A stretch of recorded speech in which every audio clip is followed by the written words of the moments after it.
it's incredible. I played here before. I played the Dunhill in 13, so although it doesn't feel like the same golf course, as it obviously is in October, I think it was, but this is one of those places. I think it's kind of like an Augusta National or a Pebble Beach or those handful of places. If you're a golf fan, when you go to the holes, you kind of know them before you get there. But how different and firm and fast this place can play, it's it can be very, very different day to day, I'd say. It's been a very successful year for you so far. Are you feeling in good shape about contending at St Andrews? Yeah, I'm excited. I mean, I love links golf. I love this golf course. I'm excited for the week. I just think it's one of those weeks where I just kind of need to get lost in my own little world and really just try to execute each shot and each each hole, each round for what they are, and see where it puts me, kind of thing. Okay, we'll take some questions from the floor. If you raise your hand, we'll get the mic to you. Jeff? Justin, what have you learned during the practice rounds that maybe has caused you to adjust your thinking or even your clubs? Just anything in particular that's maybe surprised you too? I would say what's surprised me the most is these are definitely the most penal bunkers of any Open Championship I've played in. I mean, I think for the most part we all understand and know that the bunkers over here are a penalty, but these are the biggest penalty that I've seen of any bunkers. I haven't really seen but maybe one or two that if you get in, it's not truly just a chip out or just hitting it, sideways out in the fairway. And even some of the greenside ones, because of the banks on them are essentially like this glass of water where if it's going at the right speed, it's just going to drop straight down versus, in the States where it's like this, it'll kind of roll to the middle or at least roll a little bit away from the bank where you can get it out. And Bones explained it to me or showed me a couple, I think it was maybe Sunday, and kind of showed what it can do. And I tried to hit it like 5 or 6 times and I couldn't get it out. So, to me, that's been a big learning experience, but also just how differently you can play this golf course in terms of clubs off the tees and just the bizarre and crazy different lines you can take depending on different wind conditions. So I just truly feel like it's going to be a see what the conditions give you when you're playing kind of thing and just take that hole for what it is versus I'm not just necessarily standing up and saying, okay, I'm going to hit a 2-iron off number 2 every single day. Might get help and say, okay, I'm going to send a driver up there, or might get a little wind switch and think it's a 4-iron, or you know what I mean. It's just I think it's a place where at least me personally, I was surprised by the amount of ways you could play it. Was there anything you picked up watching Tiger play it? Probably not watching him, more just kind of listening to him and it was the stories to me were probably more enjoyable of just, talking about on 14 how he's gotten it so in and off the left or in and off the right that, you can't get it past those bunkers. And because then you can't get over, it's at Hell Bunker.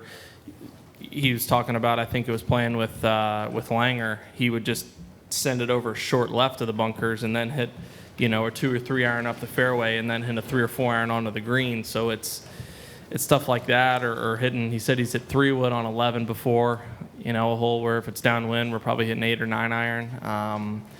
Different places the ball can go to, just to maybe open my eyes a little bit to what can happen. I think it's sometimes it's nice to be playing well and hit good shots, but in the practice rounds, I think you sometimes almost want to hit some bad ones, or whether it's on purpose or not, just to kind of see where the ball can truly go. See how those ones that are maybe a little offline that get riding the wind that maybe hit a slope that kind of keep going, where can it go, especially around the green. So I probably learned more just hearing where he hit it and others in the past, more so than just watching, if that makes sense. Okay, John, next question. How possible do you think it's going to be when it's playing hard and fast to stay out of the bunkers? Because, one guy's done it before, didn't go in a single bunker over 4 days. Do you think that's possible? It's definitely possible, but it's just difficult. I think it's one of those things where, I feel pretty confident that if that was my only goal this week, that I could do it. Would I shoot the best score? Probably not, or possibly not. But there's just going to be certain times where you have the opportunity to challenge it and take it on, knowing that the reward could be quite high. And I think there's going to be other times where it's not necessarily worth it. But everybody plays. I think that's what's so cool about golf over here. I think every Open Championship, everybody plays it so differently. You know, am I just going to ship driver around everywhere and hope for the best, or am I going to play super conservative? But then again, if it gets really firm like this, you're just going to have a lot of holes where you physically can't get the ball close to the hole. And then is your patience and just your discipline going to step in to say, I can't challenge this kind of thing? So it's just what makes St. Andrews and Links Golf what it is, I'd say. Okay, next question just from microphone number 3. Justin, Tiger was in here earlier, and he was saying that when he was thinking that maybe he could play again, he really had his focus on this week. He was thinking about that. When you would visit him last year, did he talk about this week? And what did he say? Quite often. Yeah, he reminded me many times that he planned on beating me here at this tournament for quite a while. Even before he was playing? Mm-hmm. And more than the Masters or anything like that? For sure. I just think it was the most realistic timetable that he had, but it just so happened to be that he was ready earlier. But I know that if you could have told him at the beginning of the year you had one event to play and one event only, I think, which it sounds like he made apparent in his press conference, and I would also say that it would have been here. Okay, the next question, Steve. Justin, what are you thinking on the 17th tee? And from tee to green, can you talk about how difficult that hole is, or can be, and the uniqueness to it? It's very unique. We, due to missing the cut at the Scottish, I was able to cut, which is probably the most happy I've ever been to miss a cut, so I could come here early and truly get ready. But trying to explain that hole and that tee shot to my fiance was a little bit difficult, so I had to take her out there myself. And I'm like, no, you hit it over the hotel. It's like, okay, but not really. I'm like, oh no, really? Like, you have to hit it over this hotel. So it's so unique and it's so cool, and it's again one of the 18 holes out here. I would say 18 holes out here that can totally change your line, your strategy, and thinking overall based on the wind direction. You know, with the looking like it'll predominantly be down off the right, it's going to be an extremely difficult fairway to hit, just because of the balls are going to be coming in and probably running through in the rough, which then means the green is going to be almost impossible to hit. So it's going to be a hole where you're going to see a lot of 4s and 5s this week, and the potential of someone trying to take it on and make a birdie that could turn into a 6 or 7. So that's one of the things I kind of said earlier, just about discipline. I think that hole, it requires a lot of it, and understanding that, you know, playing the hole and maybe 1 or 2 over for the week isn't necessarily going to kill you, but playing it 5 or 6 is. For those in the United States, the majority of them who've never been in a pot bunker, how tough is that road hole bunker? It's very difficult. I think that it's not necessarily any more difficult than other pot bunkers out here. I mean, it is in the grand scheme of things, but there's just the location of it and the placement of it, and the way that the green sits, and just how it just swallows golf balls. I mean, anything that's kind of around it that's running, it's just going to go right into it. And yeah, it's one of those that if that bunker wasn't there, that hole would not. It would probably play, I'd say, a half a shot to 3/4 of a shot easier, because you'd just be able to kind of run it up there short left of the green or onto the green and, you know, 1 or 2 putt for a birdie or par and move on to an 18th hole. But because it's there, it just totally changes your mindset of how and where you're going to hit your second shot, kind of thing. Okay, next question, microphone number 2, just in front. Hi, Justin. Sorry, another Tiger question, but he said earlier that it feels like you're his little brother. How does that make you feel? Good, I guess. I don't know. I mean, it's pretty cool, I guess, to be. Yeah, a it's little brother of Tiger. very cool. It's no, I mean, I cherish our friendship and our relationship, and I've been very lucky to learn the amount of stuff that I have from him. But just like myself and any of us out here, or him and any of his buddies, like we're just friends who happen to play golf, and we're very competitive. You know, once we put that tee in the ground Thursday, whenever our tee time is. So, although we have a lot of fun and needle each other quite a bit, it's game time once Thursday comes around. Okay, John, front right. Justin, LIV, I'm afraid. How much are you talking about it? And do you understand why we want to talk about it so much? Because we often get the impression that you feel you're fed up with us asking you about it. Do you understand why we want to know? I do and I don't. It's a very, very tough thing because it truly is one of those things that the more you talk about it, the more traction it gets. But obviously, y'all want to know how we feel, and we want to know how other people feel, other players. But I mean, I think it's very obvious why we're sick of talking about it, because it's taking away from a lot of, whether it's great storylines or just great things happening in the game of golf. Yeah, I mean, the U.S. Open was such a shame in the beginning of that week because there were so many other great storylines that should have been going on, but instead it wasn't. And I think that's probably what some of the frustration is from guys, answering a lot of the same questions. But at the end of the day, I know myself, I mean, I understand why you all ask. Like, you have to. It's a part of your job, and you just genuinely want to know. Just like we want to know when we ask our friends, our peers, any of y'all, what you think. It's just a part of it, and it's the unfortunate spot in time that we're at right now. But, hopefully there'll be a time and a place where we can just focus on and talk about the event going on and not some other stuff elsewhere. So how much are you talking about it amongst yourselves? I'm trying to not talk about it very much because I personally have had enough of it, I would say. But I very rarely am bringing anything up. It's just more whoever brings it up to me, I will discuss it as little as I have to, but I have a lot bigger and better things to worry about than what's going on in another tour, if that makes sense. Okay, the next question just from behind. Justin, when folks look at your shot shaping ability and kind of your skill set, links golf would seem to be a perfect match. Why do you think it hasn't quite been a great fit yet? Yeah, I like I said, I love links golf.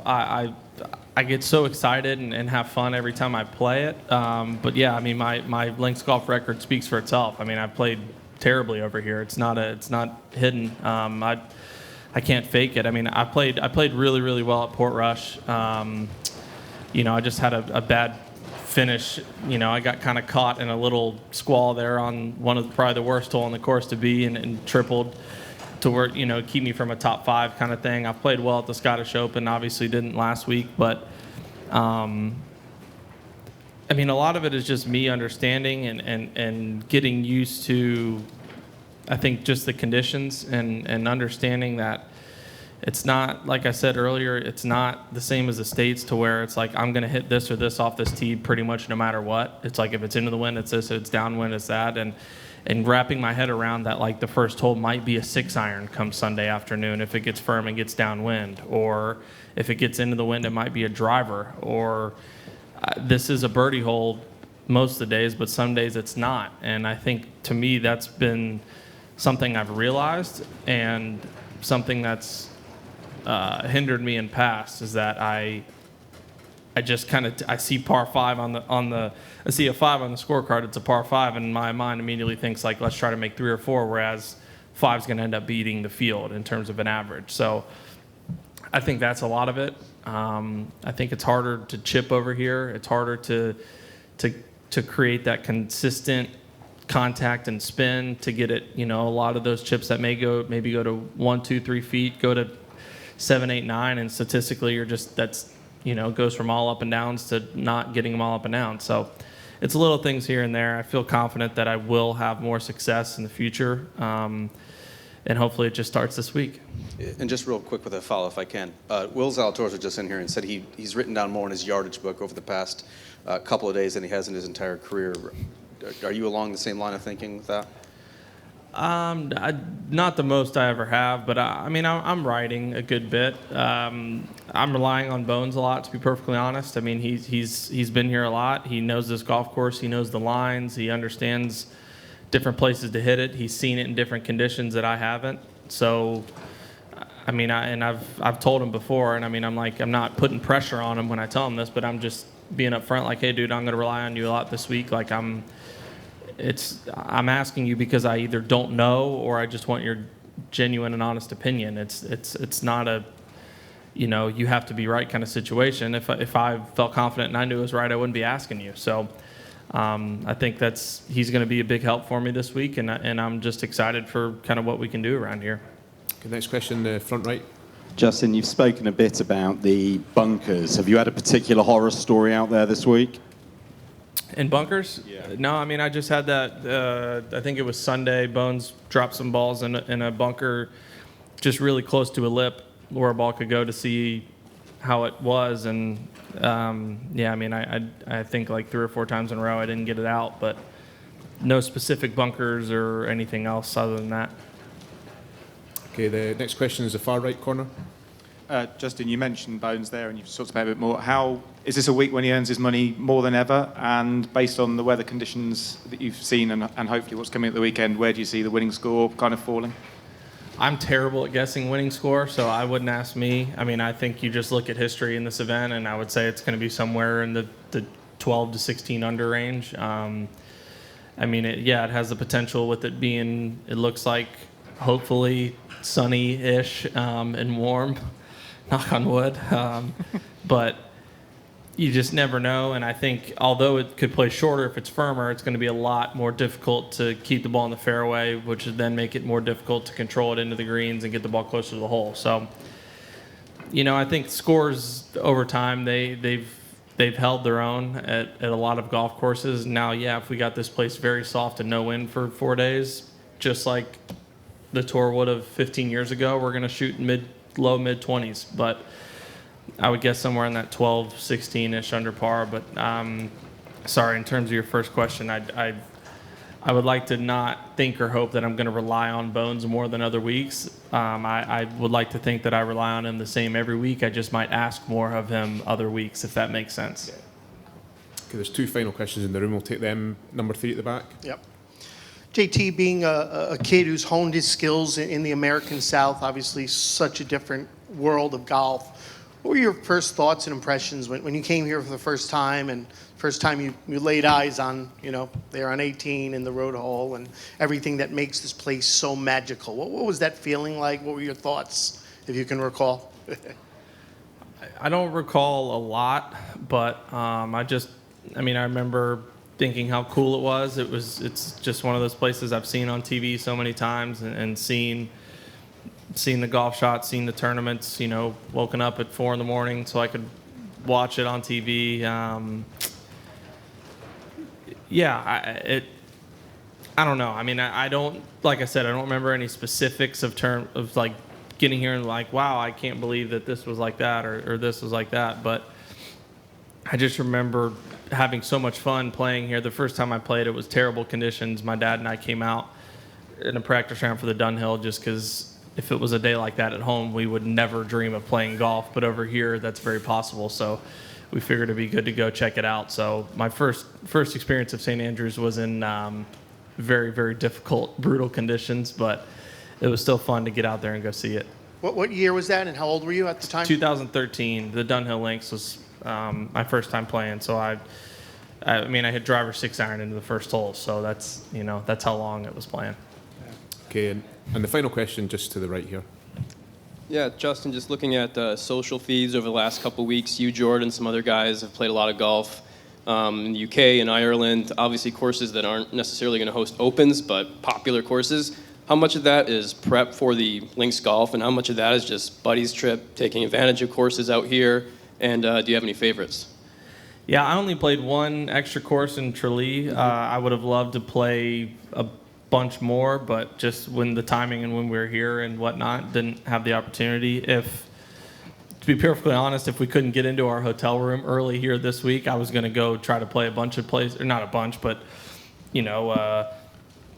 I never played Golan or I never played Muirfield. I've played North Berwick, just any of those places where it's not like I can, if I want to go play a cool place in the States, it's a couple hours. Like I'm never going to come over here just on a couple of days off to go play those golf courses, so try to take advantage of it. But I would say it was more so just trying to experience it and do it while we're here than it was necessarily open prep. I mean, I think just the more you play, the more preparation it is without going into it with that mindset, if that makes sense. It's not something we're going out like, oh yeah, we want to play to really get ready for the British Open, but it's let's go play a links golf course. Let's check this place out. This will be cool and fun, but we're also going to get more comfortable with the style of golf while we're doing it.